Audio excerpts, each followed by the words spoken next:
पढ़ें तो उसमें वो कह रहा है आपको prove that a quadrilateral is a parallelogram if its opposite sides are congruent, कि अगर उसकी ऑपोजिट साइड्स कॉन्जुरेंट हैं तो आपको प्रूव करना है कि वो क्या एक पैरेललोग्राम है या फिर नहीं। तो इसी को मैं दोबारा से एक क्वाड्रिलेटरल बना के आपको उसके बारे में थोड़ा सा बता देता हूँ। लाइक आपके पास इस तरह से अगर एक क्वाड्रिलेटरल है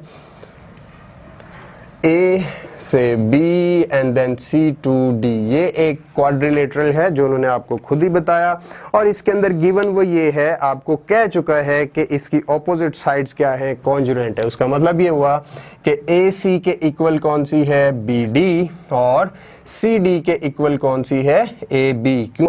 आपको चूंकि उसने खुद ही बोल दिया है कि AB is the congruent to CD and AC is congruent to BD। अब ऐसा क्यों मैं कह रहा हूं, क्योंकि उसने खुद ही कहा है कि ऐसा क्वाड्रिलेटरल है जिसकी जो ऑपोजिट साइड्स हैं ये दोनों एक दूसरे के कॉन्जुरेंट है। तो कॉन्जुरेंट हुई तो ऑब्वियसली ऑपोजिट साइड, तो फिर आपको नजर आ रहा है दैट CD की ऑपोजिट साइड AB है और AC की ऑपोजिट साइड BD है, तो फिर ये दोनों तो सॉरी इक्वल होंगी। अब आपको प्रूव ये करना है कि ये एक पैरेललोग्राम भी बन रहा है। तो आप क्या कीजिए, एक डायगोनल लीजिए यहां से यहां तक, CD तक, सॉरी A से D आपने एक डायगोनल बनाया। तो अब आपको वाज़े नजर आ रहा होगा कि आपके पास दो ट्रायंगल्स बन गई। दो ट्रायंगल्स कौन कौन सी बन गई हैं, एक जिसको मैं ये अभी ब्लू में कर रहा हूं, ये वाली, यहां से लेके यहां तक एक ट्रायंगल बन गई आपके पास, ट्रायंगल ABD, और इसकी कॉरेस्पेंडेंस आप लीजिएगा। दूसरी ट्रायंगल आपको कौन सी नजर आ रही है, ये जिसको मैं अभी ब्लैक कर रहा हूं, यहां से A से C देन D, और ये वाली चीज अगर आप गौर से देखेंगे तो यहाँ पे ब्लू भी है और ये वाली ब्लैक भी है। तो ये इन दोनों की कॉमन साइड होगी, यहां से ये पता चल गया कि ये साइड तो इक्वल होगी। दूसरी हमारे पास ट्रायंगल कौन सी बन गई, ACD, कॉरेस्पॉन्डेंस आपने दूसरी ले ली ट्रायंगल की ACD। अब ये कॉरेस्पॉन्डेंस यहाँ पे आप स्टेटमेंट देते जाइए और यहाँ पे आप रीजन देते जाइए, तो ये क्वेश्चन आपका खुद ही कंप्लीट हो जाएगा। मैं लिख नहीं रहा ये रीजंस और स्टेटमेंट्स, क्योंकि ये मैं चाहता हूं कि आप खुद कर लें, और मैं बता रहा हूं, अगर बता रहा हूं तो भले आप उसको एज इट इज लिख भी लीजिएगा, लेकिन मैं चाहता हूं कि आपका कॉन्फिडेंस बिल्ड हो और आप खुद ही ये क्वेश्चन कर लें। इसी तरह मैं पीछे से ऑनवर्ड आपको थोड़ा सा गाइड करते आ रहा हूँ कुछ क्वेश्चन के लिए, जो क्वेश्चन मैं यहाँ पे टाइम कॉन्स्ट्रेंट की वजह से करवा नहीं सकता हूँ, तो वो बता देता हूँ आपको आसान करने के लिए कि आप आसानी से उनको अटेम्प्ट कर लें, प्लस आपका कॉन्फिडेंस बिल्ड हो जाए कि आप खुद से वो क्वेश्चन कर रहे हैं, आपको मेरी ज़रूरत नहीं है, क्योंकि अगली क्लासेस के अंदर भी आपने जाना है। अब देखते हैं दैट AC वो कह रहा है इक्वल है BD के, तो आप लिख सकते हैं AC is congruent to BD, जो कि आपको गिवन है, गिवन स्टेटमेंट हो गई यहाँ पे लिखने के बाद। उसी तरह CD वो कह रहा है कॉन्जुरेंट है AB के, वो भी आप लिख सकते हैं क्योंकि ये भी गिवन स्टेटमेंट है।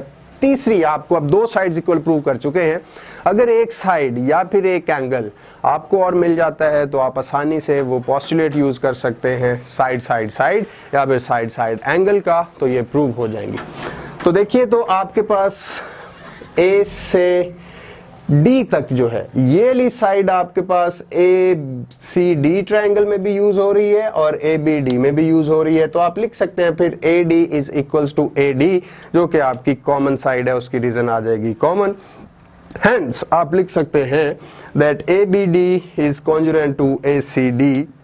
कौन से पोस्टुलेट से, साइड साइड साइड, क्योंकि हमने तीनों साइड्स इसकी कॉन्जुरेंट प्रूव कर दी हैं, तो फिर ये पता चला कि ये दोनों ट्रायंगल्स कॉन्जुरेंट हैं क्योंकि इनकी तीनों साइड्स इक्वल हैं। अब अगर तीनों साइड्स इक्वल आ जाती हैं तो फिर ऑब्वियसली ये ट्रायंगल आपके पास पैरेललोग्राम खुद ब खुद ही प्रूव हो जाती है।